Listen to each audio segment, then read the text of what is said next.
But he's not the only person with this opinion. The Journal of Legal Medicine reported that the level of medical treatment available to detainees provides further evidence of the United States military's desire to sustain humane conditions at Guantanamo Bay.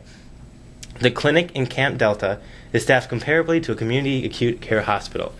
It is also reported that the doctors of the base have gone from removing shrapnel to removing cancerous tumors to providing medical care as good as, or better than, was offered to the United States' own soldiers. These two reports seem vastly different than the information circulating in the media about the harsh conditions at Guantanamo. The American Journal for Bioethics reported the story of one prisoner at Guantanamo Bay, prisoner 63, Muhammad al-Qahtani, over the course of 2 months from 2002 to 2003. The journal reports that the interrogation started with 11 straight days, being interviewed for 20 hours a day while being kept awake by questioning, yelling, music, and loud white noise. After that 11 days, he was then subjected to nearly 80 hours of continuous interrogation. Next, he spent 24 hours in the hospital from hypothermia because of the abuse dispersed from an overactive air conditioner in the room. But it didn't stop there. At 48 hours of recuperation, he had another 12-day stint of constant interrogation. He then slept 4 hours before 12 more days of interrogation, where he could only sleep for up to an hour at any one time over that period. He was shackled to his metal chair for so long his hands and his feet bruised and swelled up. During this time, his religion was ignored and the Quran was unintentionally, as the article puts it, abused. Sergeant Sarr said, "I know the individual that we were talking to that night was a bad individual. Someone who hope never. I hope he's in captivity forever. I hope he never goes anywhere. But I felt awful that night. I felt dirty and disgusting." These are just some of the reported torture techniques being used, with other rumors of techniques as brutal as waterboarding, where the prisoners made to feel like they were drowning by pouring water down their throats. The New Statesman reports that there are 3 different groups at Guantanamo that need to be addressed to close it down. The first group will simply need to be sent back to their home countries. The second group is a group of prisoners that will need to find resettlement, and the final group contains those prisoners that will get military trials in the United States. There's a clear divide between people over all of these groups. For instance, let's look specifically at the second group of prisoners. Towns like the one around Fort Leavenworth are worried that they will become the target of terrorist attacks, with many terrorists being imprisoned nearby once Guantanamo is closed. Also, places like Britain have straight up refused to help in the relocation process for the prisoners. As for the third group, there is constant controversy even amongst the military over what to do. The American Journal of International Law reported that Colonel Morris Davis, the chief prosecutor in the military commission proceedings at Guantanamo Bay, resigned, reporting conflicts with civilians put in charge to make sure the prisoners were given fair trials, while Lieutenant Colonel Colby Volke, the Marine Corps Regional Defense Counsel, has retired, in part vocalizing how he thinks the actual military personnel that are in charge of giving fair trials are failing. Clearly, Obama is taking great strides in terms of the civil rights of all people by coming into office. It is also clear that his intention stated in 2006 to bring light and discussion to the topic of torture, secret camps, and the Guantanamo Bay Prison Center has been fulfilled, as military personnel are divided over the issue, scholars are discussing the issue, and even bloggers are sharing their views. Yet here is the problem. Despite all the evidence making it appear that Barack Obama is opening this issue up for discussion through his invitational rhetoric, he is actually, in the end, not doing that at all. At first, it did appear that President Obama's goal was to open this discussion for all people with different viewpoints to share their ideas, in order to not change each other's minds, but to find the best solution. He held this point throughout his speeches and built upon it. However, currently there are 2 problems. As has been evidenced through the countless information swirling on both sides of the issue, there is too much information for the general public to sort through. Obama knew that he was not just opening this issue to the Senate and the House through his invitational-like rhetoric, but he was also opening it to everyone, every single American. The general public only hears the sensational stories of abuse, but is not given the same amount of information on the other sides of the issue. Thus, it is unfair to think that they can come to a clear and accurate opinion on Guantanamo Bay Detention Center.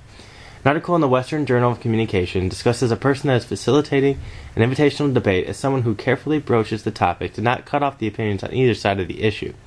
The speaker's task is to present their ideas while leaving room open for anyone else to present their ideas. Initially, on the Senate floor, Obama did do this. However, he still kept the illusion of having the same invitational platform throughout his campaign, while actually cutting off the opinions of people who wish to keep the detention center open.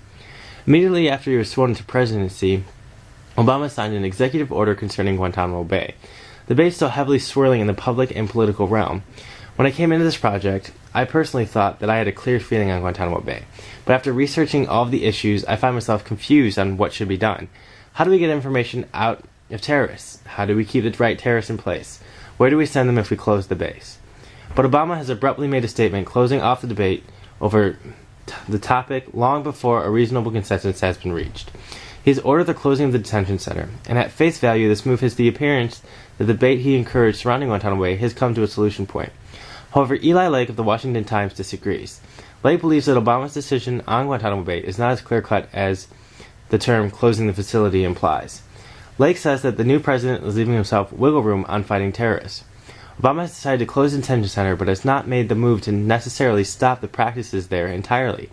While the official statement is to try or relocate all prisoners, there are many prisoners that cannot be relocated and cannot be tried for whatever reasons.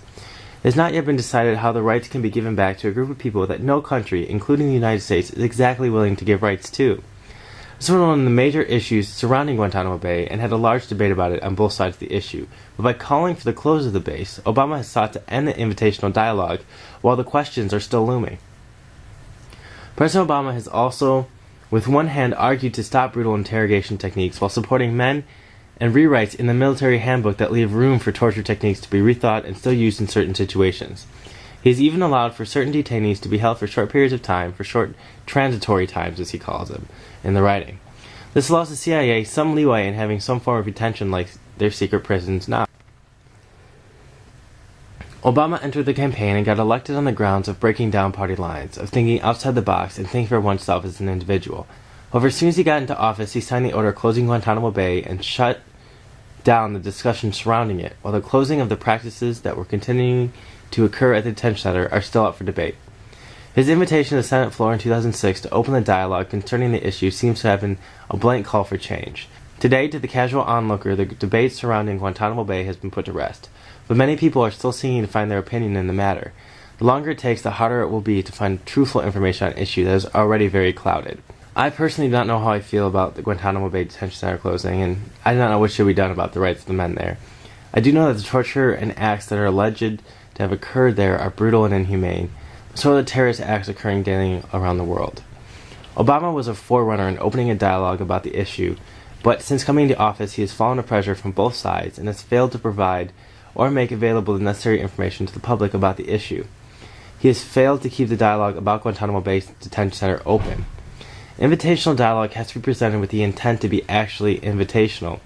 President Obama has shown through his attempt to close the detention center debate, while the major questions remain unanswered, that invitational rhetoric was not the goal. The goal was something else. Obama has taken great strides in the civil liberties of the people in Guantanamo, but just how far those liberties will reach is still up for debate. A debate that Obama himself once applauded, but now seems to be just trying to appease two sides of a controversial issue, while maintaining in a diluted version the controversial practices that started it all.